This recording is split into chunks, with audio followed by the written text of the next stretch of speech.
नमस्कार सांग मैंने आपण मानु समस्त मो स्टोरी चैनल रे स्वागत। चलतु कहानी शुणा कहलो बौल किए तो बरर भाग 37 पूर्व भाग जदि शुणी नाहांती जल्दी जल्दी शुणी नियंतु। कहानी शुणी सारी सब्सक्राइब करियो केबे भूलिबेनी सांग माने। आपण मानक सुंदर सुंदर मतामत पई बहुत बहुत धन्यवाद। हिंदी स्टोरी चैनल विजिट करंतु वा पार्ट टी अपलोड हेछि सांग माने।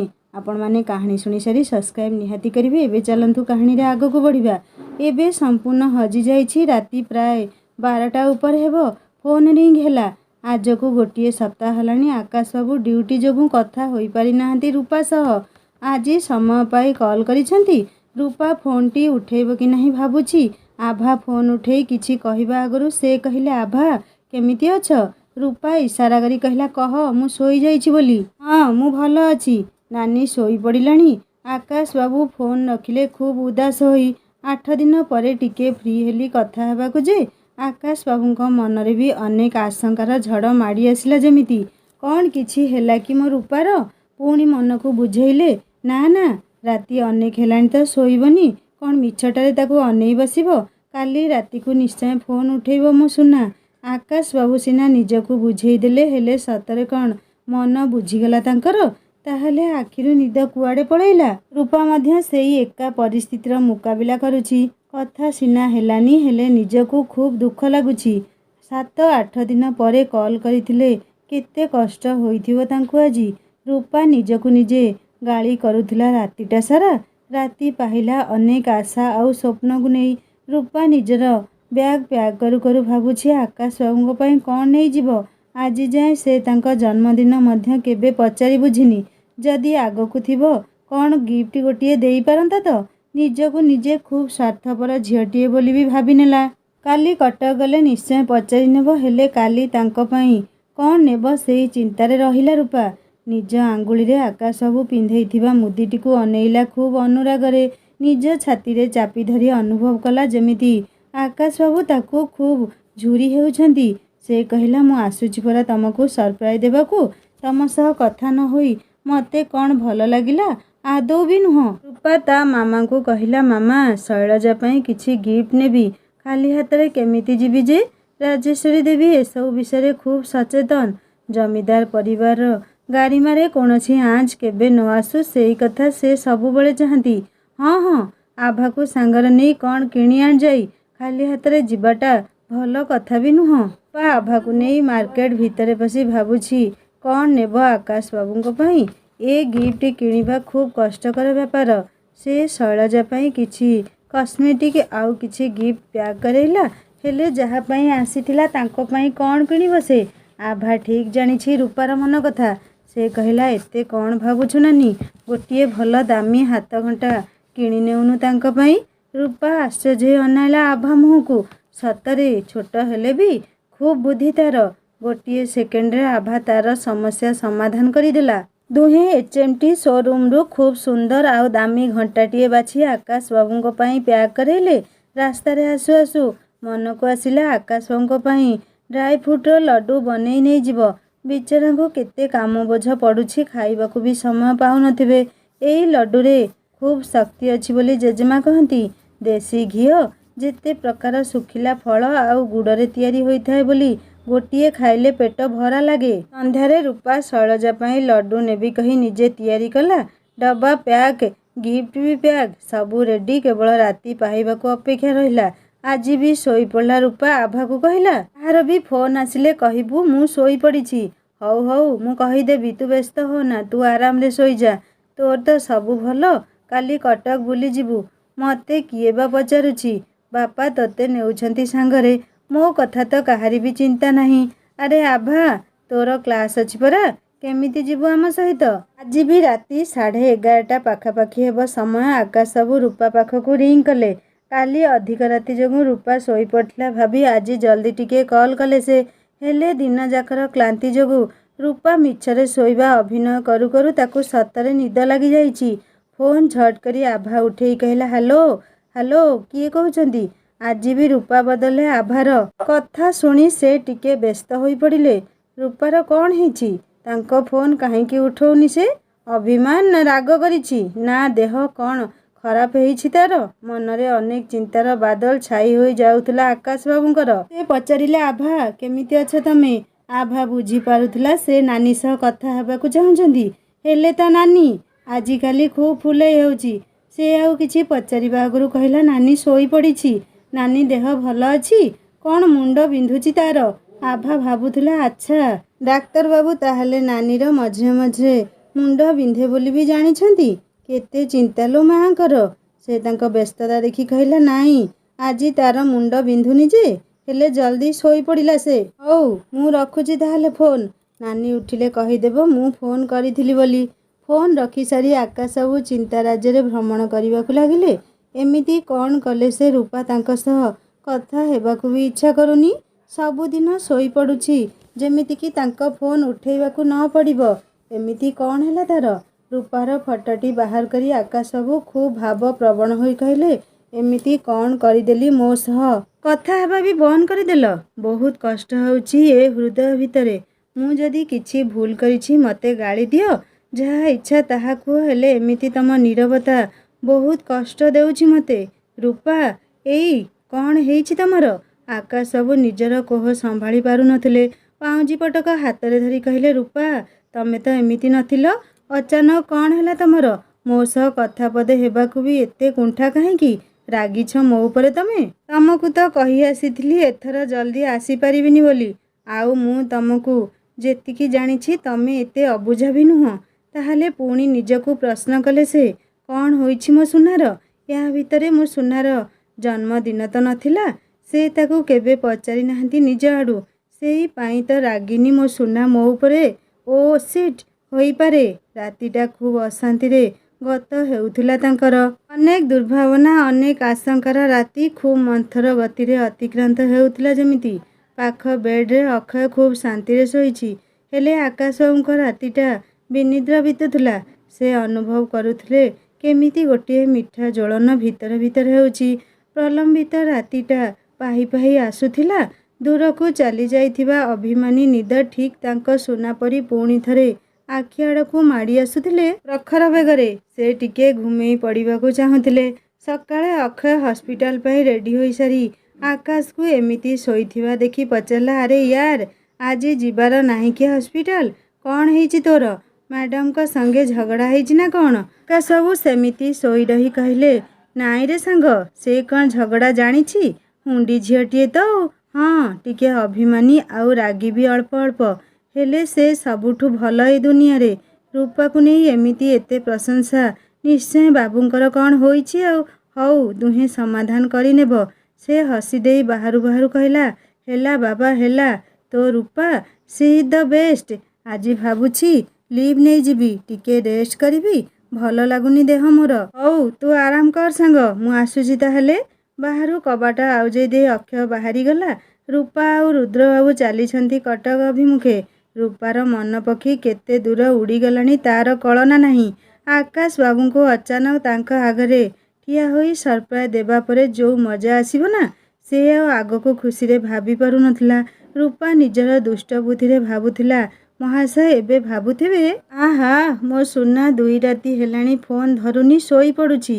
ରାଗିଛି କି କ'ଣ ଆଉ? ଏତିକି ଭାବୁ ଭାବୁ ଓଠରେ କୁଟିଳ ହସ ଉକୁଟି ଉଠିଲା ରୂପାର। ଅଚାନକ ଡ୍ରାଇଭର ଗାଡ଼ିର ବ୍ରେକ୍ ଲଗେଇବା ଯୋଗୁଁ ରୂପା ଆଗକୁ ଝୁଁକି ଯାଇ ନିଜ ଭାବନା ରାଜ୍ୟରୁ ଫେରିଲା ନିଜ ପାଖକୁ। ଗାଡ଼ି କଟକ ପାଖାପାଖି ପହଞ୍ଚିଲାଣି। ରୂପାର ହୃଦୟର ସ୍ପନ୍ଦନ ବଢ଼ି ଚାଲିଛି ଧୀରେ ଧୀରେ। ଏମିତି ହେଉ, ଅତି ଖୁସିରେ ତାର ହୃଦୟର ଗତି ବନ୍ଦ ହୋଇଯାଉ। ନା ନା, ସେ କ'ଣ ଭାବୁଛି କେଜାଣି? ଗାଡ଼ି କଟକରେ ପହଞ୍ଚିଲା। ରୂପାକୁ ରୁଦ୍ରବାବୁ ଶୈଳଜା ଘରେ ଛାଡ଼ି ଦେଇ ନିଜର କାମ ପାଇଁ ପୁରୁଣା ଅଫିସ ପଳେଇଲେ। ଅଚାନକ ଶୈଳଜା ନିଜ ଆଖିକୁ ବିଶ୍ୱାସ କରିପାରିଲାନି ରୂପାକୁ ନିଜ ଘରେ ଦେଖି। ଆରେ ରୂପା, ଏତେ ବଡ଼ ସରପ୍ରାଇଜ୍ ଦେଲ? ମୁଁ କେବେ ଭାବିନଥିଲି। ଶୈଳଜାର ମା ରୂପାକୁ ଦେଖି ଖୁବ୍ ଖୁସି ହେଲେ। କହିଲେ, ଖୁବ୍ ଭଲ କଲ ଆମକୁ ଦେଖା କରିବାକୁ ଆସି। ଶୈଳଜା ଆଉ ରୂପା ଆଉ ଡେରି ନକରି ସାଙ୍ଗମାନଙ୍କୁ ଦେଖା କରିବାକୁ କହି ହସ୍ପିଟାଲ ଆଡ଼େ ବାହାରିଲେ। ରାସ୍ତାରେ ଶୈଳଜା ପଚାରିଲା, ସରପ୍ରାଇଜ୍ଟା କେବଳ ମୋ ପାଇଁ ଥିଲା ନା ଆଉ କାହା ପାଇଁ ଅଛି? ରୂପା କେବଳ ଲାଜୁଆ ହସ ହସି ଦେଇ ତଳକୁ ମୁହଁ ପୋତିଲା। ଏ ମା, କି ଲାଜ କଥା ତାହେଲେ ଏତେ ଦୂର ଗଲାଣି। ସେ ଜାଣନ୍ତି ତମେ ଆସୁଛ ବୋଲି ନା ସରପ୍ରାଇଜ୍ ପୁଣି ତାଙ୍କ ପାଇଁ? ସେ କିଛି ଜାଣିନାହାନ୍ତି। ଅଚାନକ ଯାଇ ତାଙ୍କ ଆଗରେ ଠିଆ ହୋଇଯିବି। ହଁ, ବାବୁ ସେଇଠି ବେହୋସ ହୋଇଯିବେ ଆଉ କ'ଣ। ଆଉ ହସି ଦେଇ କହିଲା ଶୈଳଜା। ଦୁହେଁ ଅଟୋରୁ ଓହ୍ଲାଇ ହସ୍ପିଟାଲ ଭିତରେ ପଶିବା ପୂର୍ବରୁ ଶୈଳଜା ଅନ୍ୟ ଡିପାର୍ଟମେଣ୍ଟକୁ ପଳାଇଲା। ରୂପା, ମୁଁ ଆସୁଛି, ତାଙ୍କୁ ଟିକେ ଦେଖା କରିଦେବି। ତମେ ତମେ ମୋତେ ଏଇଠି ଦେଖା କରିବ? ରୂପା ଆଗକୁ ଆଗେଇଲା, ମନ ଭିତରେ ଅନେକ ଆଶା ଆଉ ସୁଖ ସ୍ୱପ୍ନକୁ ସାଉଁଟି।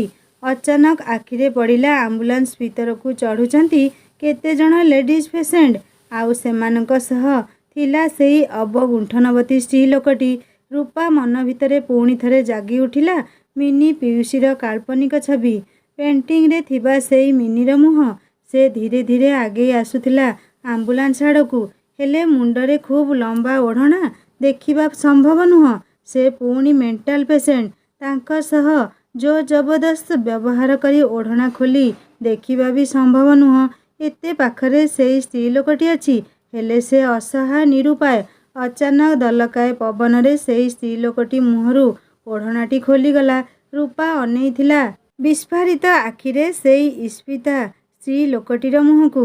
ବୟସ୍କ ହେଲେ ବି ମୁହଁରେ ଏବେ ବି ସୁନ୍ଦରତାର ଆଭା ଫୁଟି ଉଠୁଛି।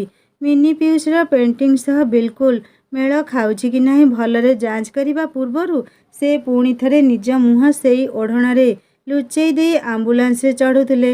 ରୂପାର ସବୁ ଧ୍ୟାନ ଏବେ ସେଇ ସ୍ତ୍ରୀ ଲୋକଟି ଉପରେ କେନ୍ଦ୍ରୀଭୂତ ହେଉଥିଲା। ମନେ ପଡ଼ିଲା ମିନି ପିଉସୀର ପେଣ୍ଟିଂରେ ଥିବା ଗାଲରେ ତିଳ ଚିହ୍ନ। ହଁ, ଏଇ ସ୍ତ୍ରୀ ଲୋକର ବାମ ଗାଲରେ ମଧ୍ୟ କଳା ତିଳ ଚିହ୍ନ ଥିଲା। ମିନି ପିଉସୀ କ'ଣ? ତାହେଲେ ସେ କ'ଣ ତାର ମିନି ପିଉସୀ ଥିଲେ, ଯାହାକୁ ସେ କେତେ ଆଗ୍ରହରେ ଖୋଜି ଚାଲିଛି? ସେ କ'ଣ ଏତେ ପାଖରେ ପାଇ ତାଙ୍କୁ ପୁଣି ଥରେ ହଜେଇବାକୁ ଯାଉଛି? କେମିତିକା ସଂଯୋଗ ଇଏ ପ୍ରଭୁ, ଯାହାଙ୍କୁ ସେ କେବେ ଦେଖିନି କିନ୍ତୁ ଖୁବ୍ ନିଜର ସମ୍ପର୍କଟିଏ। ସେ ଖୋଜୁଛି ତାଙ୍କୁ ହୃଦୟର ସହ ଖୋଜୁଛି, ହେଲେ ପାଇ ବି ହଜେଇ ଦେଉଛି କି କ'ଣ? କାରଣ ଆମ୍ବୁଲାନ୍ସ ସେତେବେଳକୁ ଷ୍ଟାର୍ଟ ହୋଇ ଚାଲିବାକୁ ଆରମ୍ଭ ହେଲାଣି। ସେ ଖୁବ୍ କ୍ଷିପ୍ର ଗତିରେ ଧାଇଁଗଲା ସେଇ ଆମ୍ବୁଲାନ୍ସ ପଛରେ, ହେଲେ ଗାଡ଼ିର ସ୍ପିଡ୍ ବଢ଼ି ସାରିଥିଲା। କେତୋଟି ସେକେଣ୍ଡ ଭିତରେ ଆମ୍ବୁଲାନ୍ସ ତା ଆଖିରୁ ଦୂରକୁ ଚାଲି ଯାଉଥିଲା। ସବୁ ଆଶା ଆଉ ଆଶଙ୍କାରେ ପୂର୍ଣ୍ଣଚ୍ଛେଦ ପକେଇ ଦେଇ ସେ ନିରାଶ ଆଉ ଥକା ହୋଇ ବସି ପଡ଼ିଲା ଚେୟାର ଉପରେ। କିଛି କ୍ଷଣ ଆଗରୁ ଯାହା ଘଟିଗଲା ସେଇ ବିଷୟରେ ତର୍ଜମା କରିବାରେ ଲାଗି ପଡ଼ିଲା। ସତରେ କ'ଣ ସେ ଏବେ ମିନି ପିଉସୀଙ୍କୁ ଦେଖିଲା, ନା ତା ମନର ଭ୍ରମ ଥିଲା ଇଏ? କ'ଣ ସତ? ଯଦି ସେ ମିନି ପିଉସୀ ଥିଲେ ତାହେଲେ ଭଗବାନ ତାଙ୍କୁ ତା ସହିତ ଦେଖା କରେଇ ପୁଣି କାହିଁକି ଦୂର କରିଦେଲେ? ତା ଛଡ଼ା ମିନି ପିଉସୀ ଯଦି ଏଇଠି ଅଛନ୍ତି, ତାହେଲେ ଜେଜେମାଙ୍କୁ କେମିତି ଜଣା ନାହିଁ? ଜେଜେ କ'ଣ ଦେଖା କରିବାକୁ ତାଙ୍କୁ ଆସନ୍ତିନି କେବେ? ଏତେ ଘୃଣା ହୋଇପାରେ ନିଜ ଝିଅ ଉପରେ? ଅପରାଧ ଏତିକି ଥିଲା, ନିଜର ଜୀବନସାଥୀ ସେ ନିଜେ ବାଛିଥିଲେ। ଏଇ ପାଇଁ କିଏ ନିଜ ଝିଅକୁ ପର କରିଦେଇପାରେ ପୁଣି ଏମିତି ଅବସ୍ଥାରେ? ସମୟ ସହିତ ସବୁ କିଛି ଭରିଯାଏ, ହେଲେ ଜେଜେବାପାଙ୍କର ଘୃଣାର ଗାଡ଼ କ'ଣ ଭରି ନାହିଁ ଏଯାଏଁ? ସେ ଯଦି ମିନି ପିଉସୀ, ତାହେଲେ ତାଙ୍କୁ କୋଉଠିକୁ ନେଲେ ସେମାନେ? ଆକାଶ ବାବୁଙ୍କୁ ପଚାରିବ ଏ ବିଷୟରେ ସେ? ଆରେ ସେ ତ ସମ୍ପୂର୍ଣ୍ଣ ଭାବରେ ମିନି ପିଉସୀର ଚିନ୍ତା ଭିତରେ ହଜି ଯାଇଥିଲା, ଆଉ ଭୁଲି ଯାଇଥିଲା ଆକାଶ ବାବୁଙ୍କୁ ଦେଖା କରିବାକୁ ଆସିଛି ବୋଲି। କାହିଁକି କେଜାଣି ମନଟା ଖୁବ୍ ଉଦାସ ହୋଇ ଆସିଲା। ନିଜ ଅଜାଣତରେ ଆଖି ଓଦା ହୋଇ ଆସୁଥିଲା। ଝଟ୍ ସେ ଆଖି ସଫା କରି ଚାରିଆଡ଼କୁ ଅନେଇ ଦେଖିଲା, ତାକୁ କେହି ଦେଖୁନାହାନ୍ତି ତ। ଆକାଶ ବାବୁଙ୍କୁ ପଚାରିଲେ ସବୁ ଜଣାପଡ଼ିଯାଆନ୍ତା, ହେଲେ ସେ ଚାହେଁନି ତାଙ୍କ ଆଗରେ ତା ଜେଜେବାବାଙ୍କ ନିଷ୍ଠୁର ଅମାନବୀୟ ପଣିଆର ପରିଚୟ ପ୍ରକାଶିତ ହେଉ ବୋଲି। ସେ ନିଶ୍ଚୟ ମିନି ପିଉସୀ ବିଷୟରେ ସମ୍ପୂର୍ଣ୍ଣ କଥା ପଚାରିବେ, ଆଉ ସବୁ ଜାଣି ସାରିଲା ପରେ ସେ ତା ପରିବାର ସହ ତାକୁ ବି ଘୃଣା କରିବେ। ନା ନା, ସେ କେବେ ସହିପାରିବନି ବିନ୍ଦୁଏ ବି ଆକାଶ ବାବୁ ତାକୁ ଘୃଣା କରନ୍ତୁ ବୋଲି। ସେ ଆକାଶ ବାବୁଙ୍କୁ ହରେଇବାକୁ ଚାହେଁନି, ହେଲେ ଆଉ ସେ କାହିଁକି ଡରିବ? କାରଣ ତା ବାପା ଆଉ ଜେଜେଙ୍କ ପ୍ରକୃତିରେ ଆକାଶ ପାତାଳ ପ୍ରଭେଦ। ଆଉ ତା ବାପା କେବେ ତା ଖୁସିରେ ବାଧା ଦେବେନି। ଆକାଶ ବାବୁଙ୍କ ପାଖରେ କୋଉ ଜିନିଷର କମି ଅଛି? ସମୟ ଆସିଲେ ସେ ନିଶ୍ଚୟ ସେଇ ସ୍ତ୍ରୀ ଲୋକ ବିଷୟରେ ସବୁ କିଛି ପଚାରି ନେବ। ଆକାଶ ବାବୁଙ୍କ ନାମ ମନରେ ଆସିବା କ୍ଷଣି ତାର ସବୁ ଦୁଃଖ ଯେମିତି ଧୀରେ ଧୀରେ ତାଠାରୁ ବିଦାୟ ନେଉଥିଲେ। ଆହା, ମୋ ସୁନୟନ ବାବୁ, ଆସୁଛି ଏବେ ତାଙ୍କ ପାଖକୁ। ଦେଖିବି ମୋତେ ଦେଖି କ'ଣ ପ୍ରତିକ୍ରିୟା ହେବ ତମର। ରୂପା ମିନି ପିଉସୀର ସେଇ ଚିନ୍ତାରୁ ବାହାରି ମୁହଁ ଆଖି ପୋଛି ଠିଆ ହେଲା ଚେୟାରରୁ ଉଠିପଡ଼ି। ଆଗକୁ ଆଗେଇଲା ଆକାଶ ବାବୁଙ୍କୁ ଖୋଜିବା ପାଇଁ। 2-3ଟା ଡିପାର୍ଟମେଣ୍ଟ ଖୋଜି ତାଙ୍କୁ ନ ପାଇ ବ୍ୟସ୍ତ ହୋଇପଡ଼ିଲା। 2 ରାତି ସେ ତାଙ୍କ ଫୋନ୍ ନ ଉଠେଇବା ଯୋଗୁଁ ଆକାଶ ବାବୁ ତାକୁ ଦେଖା କରିବାକୁ ବାରିପଦା ଚାଲିଗଲେ କି ଆଉ? ରୂପା ମୁହଁ ଶୁଖିଯିବାକୁ ଲାଗିଲା। ନା ନା, ଏଇଠି କଟକରେ ହିଁ ଅଛନ୍ତି ସେ। ପୁରା ହସ୍ପିଟାଲ ଖୋଜି ପକେଇଲା ରୂପା, ହେଲେ କୋଉଠି ବି ସେ ନଥିଲେ। ଏତେ କଷ୍ଟ କରି ଆସିବା ସବୁ ବେକାର ହୋଇଗଲା। ସେ ଖୁବ୍ ଉଦାସ ହୋଇ ବାହାରୁଛି ଯିବା ପାଇଁ। ଆଗରେ ଠିଆ ହୋଇଥିଲେ ଆକାଶ ସାଙ୍ଗ ଅକ୍ଷୟ। ରୂପା ଟିକିଏ ଖୁସି ହୋଇଗଲା। ସେ କିଛି ପଚାରିବା ପୂର୍ବରୁ ଅକ୍ଷୟ ପଚାରିଲା, ତମେ ଏଇଠି?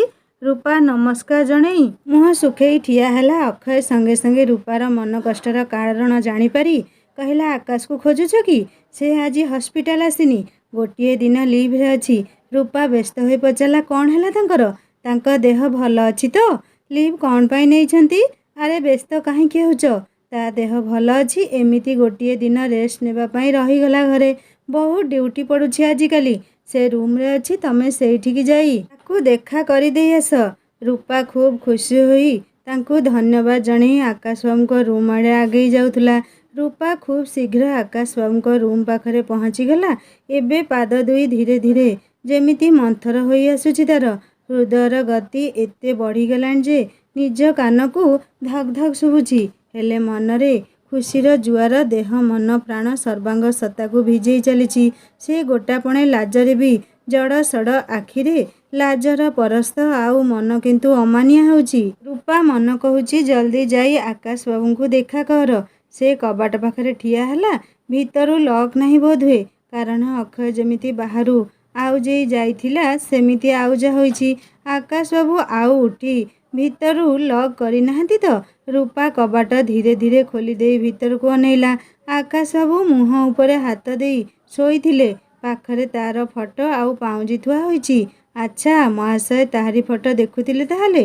ଏବେ ତାକୁ ଜାଣିବାକୁ ବାକି ରହିଲାନି ସେ ଆଜି କାହିଁକି ଲିଭ୍ରେ ଅଛନ୍ତି ବୋଲି। ରୂପା ଆକାଶ ବାବୁଙ୍କୁ କିଛି ସମୟ ସେମିତି ଅପଲକ ଆଖିରେ ଦେଖୁଥିଲା। ସତରେ ସେ କେତେ ଲକି।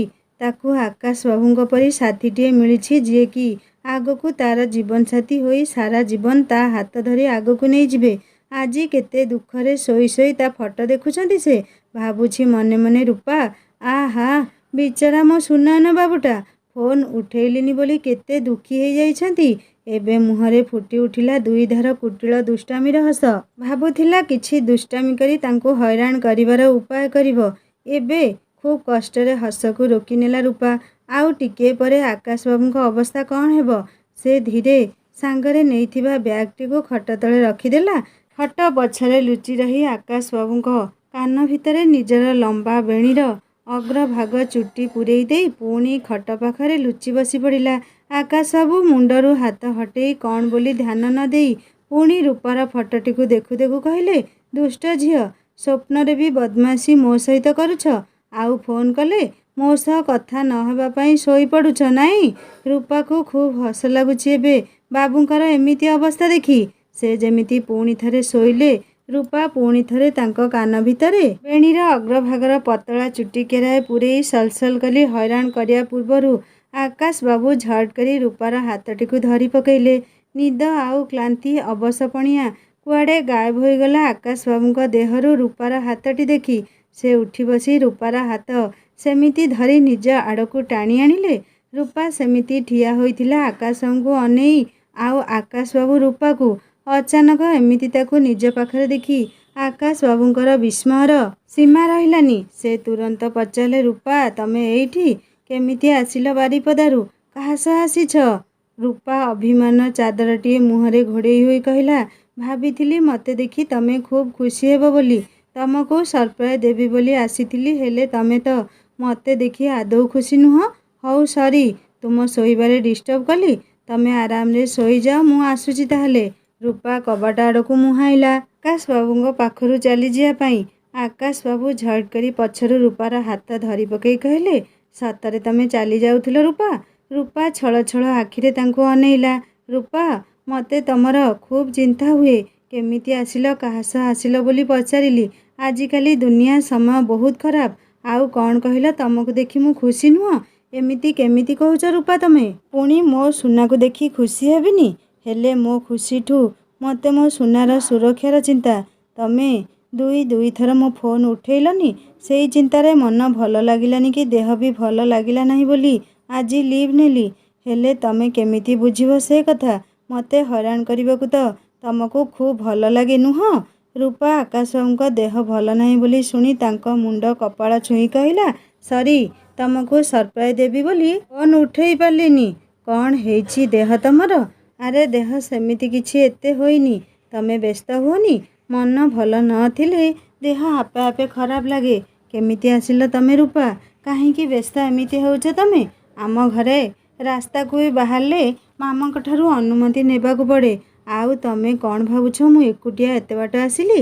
ବାପା ଆସିଛନ୍ତି ତାଙ୍କ ଅଫିସ୍ କାମ ପାଇଁ, ତେଣୁ ମୁଁ ତାଙ୍କ ସହ ଆସିଛି। ଆଜି ରାତିରେ ଶୈଳଜା ଘରେ ରହିବି। କାଲି ସକାଳେ ଆମେ ଫେରିଯିବୁ। ବାପା ଆସୁଥିଲେ ମୁଁ ଶୈଳଜାକୁ ଦେଖା କରିବା ବାହାନାରେ ତମକୁ ଦେଖା କରିବା ପାଇଁ।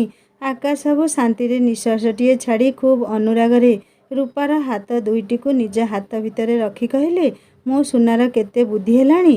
ମୁଁ ଖାଲି ଅଯଥାରେ ଚିନ୍ତା କରୁଥିଲି ସିନା। ରୂପା ମନେ ମନେ ଭାବୁଛି, ତା ପାଇଁ ଆକାଶବାବୁଙ୍କର କେତେ ଚିନ୍ତା। ସତରେ ଆଉ କିଏ ହୋଇଥିଲେ ଆଗ ଖୁବ୍ ଖୁସି ହୋଇଥାନ୍ତା ତାକୁ ନିଜ ପାଖରେ ଦେଖୁ ଦେଖୁ। ହେଲେ ସେ ପ୍ରଥମେ ତା ସୁରକ୍ଷା ବିଷୟରେ ଚିନ୍ତା କଲେ। ସତରେ ଆକାଶବାବୁଙ୍କ ହୃଦୟରେ କେବଳ ନିର୍ମଳ ପବିତ୍ର ଭଲ ପାଇବା ଛଡ଼ା ଆଉ କିଛି ନାହିଁ। ରୂପା ମିଛରେ ମୁହଁ ଫୁଲେଇ କହିଲା, ଥାଉ ଥାଉ ସେ ମିଛ ପ୍ରଶଂସା। କେତେ ବିଶ୍ୱାସ ମୁଁ ଦେଖିଲି ଶୁଣିଲି ବି। ଏଇ ସୁନା, ରାଗିଲ ମୋ ଉପରେ ତୁମେ? ଏଇ ମୋ ଗେଲି, ତମେ ଏବେ ସିନା ବୁଝୁନ, ଆହୁରି ବଡ଼ ହେଲେ ବୁଝିବ। ମୁଁ କାହିଁକି ଆଗ ପଚାରିଲି କେମିତି କାହା ସହ ଆସିଲ ବୋଲି? ଏଇ ଏମିତି କ'ଣ କହୁଛ? ମୁଁ ଛୋଟ ପିଲା ନୁହଁ। ଆକାଶବାବୁଙ୍କ ତକିଆ ଉପରେ ନିଜର ବହୁତ ଆଗରୁ ହଜିଯାଇଥିବା ପାଉଁଜିଟି ଉଠେଇ ନେଇ ରୂପା ଦେଖିବା ଆଗରୁ ଆକାଶବାବୁ ସେଇଟିକୁ ନେଇଯାଇ କହିଲେ, ଏଇଟା ମୋ ସୁନାନାର, ତମକୁ ମିଳିବନି। ରୂପା ନିଜ ମୁଣ୍ଡ ବାଡ଼େଇ ହୋଇ କହିଲା, ହେ ଭଗବାନ, ହଉ ରଖ ସାଇତି ସେ ପାଉଁଜିକୁ। ଆଉ ପାଉଁଜି ବା? ଆକାଶବାବୁ ରୂପା କଥାକୁ ପୂରା କରି କହିଲେ, ହଁ ହଁ, ଏ ପାଉଁଜି ଆଉ ପାଉଁଜି ବାଲିକୁ ବି ଏଇ ହୃଦୟରେ ସାଇତି ରଖିବି ସବୁଦିନ ମୁଁ। ଖୁବ୍ ଅନୁରାଗରେ ରୂପାର ଆଖିରେ ଆଖି ମିଶେଇ ଦେଖୁଥିଲେ ଆକାଶବାବୁ। ଏଇ ଆଖିକୁ କେତେ ଝୁରି ହେଉଛନ୍ତି ସେ ହିଁ ଜାଣନ୍ତି। ହସ୍ପିଟାଲର ଡ୍ୟୁଟି ଭିତରେ ଟିକିଏ ଫୁର୍ସତରେ ସେ ରୂପାକୁ ମନେ ପକେଇ ଖୁସି ହୁଅନ୍ତି। ଦୁଇ ଥର ରୂପା ତାଙ୍କ ଫୋନ୍ ନ ଉଠେଇବା ଯୋଗୁଁ ସେ ଖୁବ୍ ନିରୀହ ବିରହ ନିଆଁରେ ଜଳି ହେଉଥିଲେ। ହେଲେ ଏବେ ରୂପାର ଆଖିର ପ୍ରେମ ସାଗରରେ ସେ ଯେମିତି ଡୁବିଯାଇ ସବୁ ଜ୍ୱଳନକୁ ଶାନ୍ତ କରୁଛନ୍ତି। ସେ ଖୁବ୍ ଖୁସି ହୋଇ ରୂପା ଆଖିରେ ଆହୁରି ଗଭୀର ଭାବରେ ଡୁବି ଯାଉ ଯାଉ କହିଲେ, ସୁନା, ଆଜି ମୁଁ ଖୁବ୍ ଖୁସି ଜାଣିଛ। ଶୋଇ ଶୋଇ କେବଳ ତମରି କଥା ମୁଁ ଭାବୁଥିଲି। ତମେ ଶୋଇଛ? କିଛି ଖାଇଛ କି ନାହିଁ? ନା, ଭୋକ ତ ନଥିଲା, ଏବେ କିନ୍ତୁ ବହୁତ ଜୋରରେ ଭୋକ ହେଲାଣି। ରୂପା ନାରୀ ସୁଲଭ କ୍ରୋଧ ପ୍ରକାଶ କରି କହିଲା, ଏତେ ଡେରି ହେଲାଣି କାହିଁକି ଖାଇନ? ତମେ ମୋ କଥା କିଛି ବି ପାଳନ କରୁନ। ମୁଁ ଖାଲି ମିଛରେ ସବୁବେଳେ କହୁଛି ସିନା ଦେହର ଯତ୍ନ ନେବ ବୋଲି, ଠିକ୍ରେ ଖିଆପିଆ କରିବ ବୋଲି। ଆକାଶବାବୁ ଅନୁଭବ କରୁଥିଲେ ଯେ ସତରେ ଝିଅଟିଏ ଯେତେ ବୟସରେ ଛୋଟ ହେଇଥାଉ ପଛେ ହୃଦୟରେ ତା'ର ମା'ର ମମତା, କେତେବେଳେ ଭଉଣୀର ସ୍ନେହ ତ କେତେବେଳେ ପ୍ରେମିକାର ପ୍ରେମ ପ୍ରକାଶିତ ହୁଏ। ସେ ହସି ଦେଇ କହିଲେ, ମୋ ସୁନା, କେବଳ ଆଜି ପାଇଁ ଖାଇନି, ଆଉ ଖାଇ ଦେଇଥିଲେ ମୋ ସୁନାର ଏମିତି ସ୍ନେହୀ ଝିଅଟିର ରୂପ କେମିତି ଦେଖିଥାନ୍ତି କହିଲ? ହଉ ହଉ, ସେ ସବୁ ମନ ଭୁଲାଣିଆ କଥା ରଖ ତୁମ ପାଖରେ। କ'ଣ ଅଛି ଖାଇବା ପାଇଁ ଏବେ କୁହ? କୋଉଠି ବାଢ଼ି ଦେଇଛି ତୁମକୁ? ରୂପା ଟ୍ରେରେ ଭାତ ତରକାରୀ ଆଣି ଟେବୁଲରେ ରଖି କହିଲା, ଖାଅ ଜଲ୍ଦି। ମୁଁ କ'ଣ ଏକୁଟିଆ ଖାଇବି? ତମେ ବି ଆସ ମୋ ସହ, ବସ ଏଇଠି ଖାଇବାକୁ। ଖୁବ୍ ଖୁସିରେ କହିଲେ ଆକାଶବାବୁ। ରୂପା କେମିତି ବସି ଖାଇବ ତାଙ୍କ ସହ? ଖୁବ୍ ଅଡ଼ୁଆରେ ତ ଏବେ ପଡ଼ିଲା। ସେ ଏତେ ଆଦରରେ ଡାକୁଛନ୍ତି, ମନା କଲେ ବିଚରା ସେ ମଧ୍ୟ ଖାଇବେନି। ସେ ଲାଜ ହୋଇ ଖାଇ ବସିଲା ତାଙ୍କ ସହ। ଆକାଶବାବୁ ରୂପା ମୁହଁକୁ ଏକଲରେ ଅନେଇ ରହିଥିଲେ। ରୂପା ଭାବୁଥିଲା, ଆରେ କି ପିଲା, ନ ଖାଇ ତା ମୁହଁରେ କ'ଣ ମଧୁ ଝରୁଛି ଯେ ଅନେଇ ରହିଛନ୍ତି।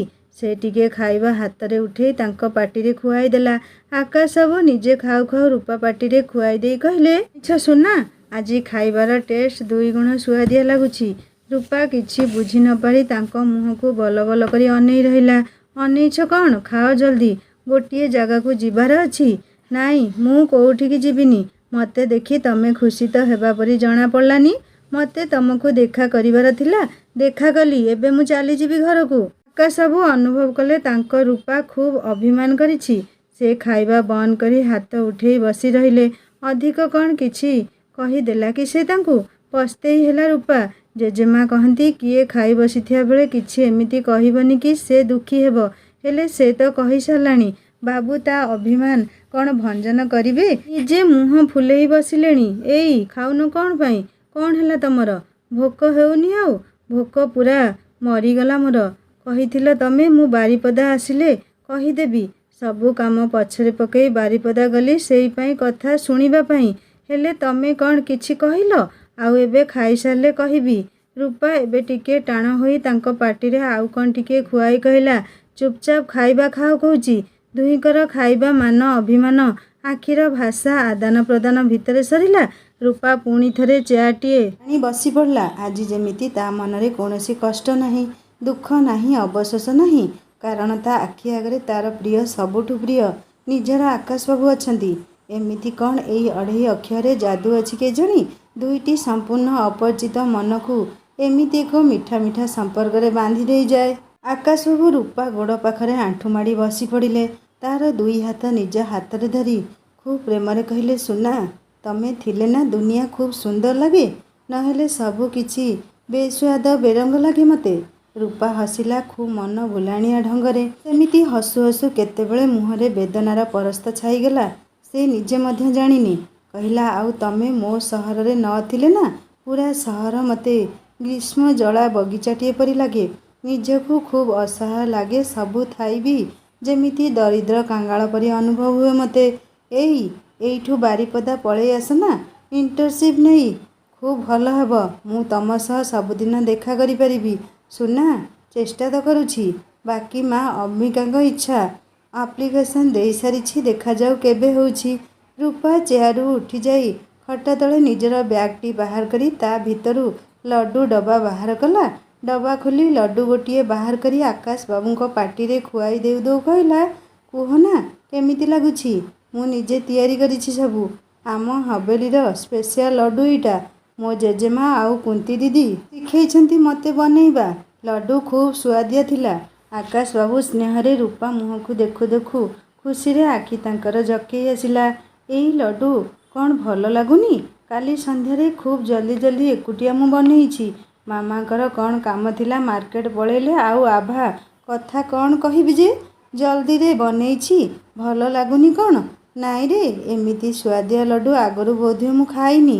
କାରଣ ଏଇଥିରେ ମୋ ସୁନା ମୋ ପାଇଁ ସବୁ ସ୍ନେହ ପ୍ରେମର ମିଠା ଅଜାଡ଼ି ଦେଇ ଏଇ ଲଡ଼ୁ ବନେଇଛି। ଏତେ ପ୍ରଶଂସା, ବାପରେ ବାପ୍। ଶୁଣ, ଯେବେ କାମ ଜଞ୍ଜାଳରେ ଖାଇବାକୁ ସମୟ ହେବନି ଏଇଥିରୁ ଦୁଇଟା ଖାଇଦେବ। ଖୁବ୍ ହେଭି ରହିବ। ଆକାଶବାବୁ ଆଜି ରୂପାର ଆଉ ଗୋଟିଏ ରୂପ ଦେଖୁଥିଲେ। ଏତେ ଚିନ୍ତା ତା ପାଇଁ ତା ସୁନାର। ସେ ଅନେଇଥିଲେ ରୂପା ମୁହଁକୁ।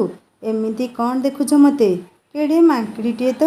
ଫିକ୍ କରି ହସିଦେଲା ରୂପା। ସାଙ୍ଗମାନେ, ଆପଣମାନେ କ'ଣ ଭାବୁଛନ୍ତି? ଓଢ଼ଣା ତଳେ ଝିଅଟି ମିନି ହେଇଥିବ ନା ଆଉ କିଏ? ହଁ ନାହିଁରେ ମୋତେ କମେଣ୍ଟ କରିବେ। କାହାଣୀ କେମିତି ଲାଗିଲା କମେଣ୍ଟ କରି ଜଣାଇବେ। ଆଉ ଯଦି ଭଲ ଲାଗିଥାଏ ସବସ୍କ୍ରାଇବ୍ କରି ବେଲ୍ ଆଇକନ୍ ଦବାଇ ଦେବେ। ଲାଇକ୍ କରିବେ, ହାଇପ୍ କରିବେ, ସାଙ୍ଗମାନଙ୍କ ସହିତ ସେୟାର କରିବେ। ରହୁଛି, ଦେଖା ହେବା ନେକ୍ସଟ ପାର୍ଟରେ। ନମସ୍କାର, ଜୟ ଜଗନ୍ନାଥ।